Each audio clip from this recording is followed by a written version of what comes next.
नाशिकमध्ये कुंभमेळा निमित्त होणाऱ्या रिंग रोड भूसंपादनावरून वाद निर्माण झालाय। मातोरी मुंगसरामध्ये जमीन मोजणी दरम्यान तणाव निर्माण झालाय। शेतकरी आणि प्रशासनामध्ये जोरदार वाचावाची झाली आहे। यावेळेला पोलिसांकडून शेतकऱ्यांना घरात घुसून मारहाण करण्यात आली। स्थानिकांचा हा आरोप आहे। अनेकांची घरं प्रकल्पामध्ये जात असल्यामुळे ग्रामस्थांचा विरोध होतोय।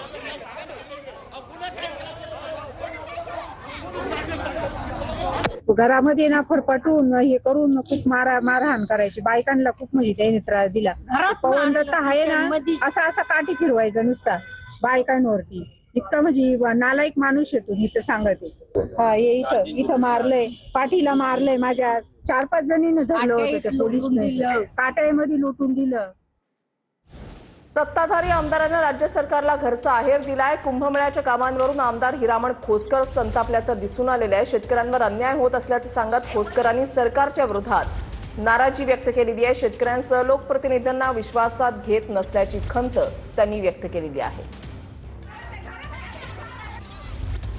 अर्धोदा मीटिंग घेतली असती, यांनी कोणालाच विश्वासात घेतलं नाही। जो काही अन्याय झालेला अतिशय नाशिक जिल्ह्यातल्या शेतकऱ्यांवर अन्याय झालेला आहे, या बाबतीमध्ये मी नाराजी शासनावर व्यक्त करतोय।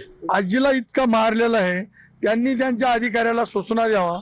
एवढं कोण अत्याचार करून पोलीस घेऊन लाठीमार करून शेतकरी दाखव्यांना तुम्ही सांगा एखादा असं मार झोड राहते का? मी सीएम साहेबाला विनंती करणार आहे, महसूल मंत्र्याला विनंती, ज्या प्रांत अधिकाऱ्यांनी एसडीएम अधिकाऱ्यांनी जे स्वतःहून त्याला अधिकारच नाहीये, आम्हाला विश्वासात न घेतलं। आज जर आम्हाला विश्वासात घेतलं असतं तर आम्ही शेतकऱ्यांची मानसिकता तयार केली, त्यांना सांगितलं असतं। 4 दिवसात मीटिंग घेतली असती, यांनी कोणालाच विश्वासात घेतलं नाही। जो काही अन्याय झालेला अतिशय नाशिक जिल्ह्यातल्या शेतकऱ्यांवर अन्याय झालेला आहे, या बाबतीमध्ये मी नाराजी शासनावर व्यक्त करतोय। आपल्याच मतदारसंघामध्ये कुंभमेळा होतो, आपण जर बघितलं तर त्र्यंबकेश्वर कुंभमेळा होतो, जर कुंभमेळा स्थानिकांना उघड्या रस्त्यावर पाडून त्यांच्या सगळं नुकसानी करून जर कुंभमेळा होत असेल तर काही उपयोग नाही।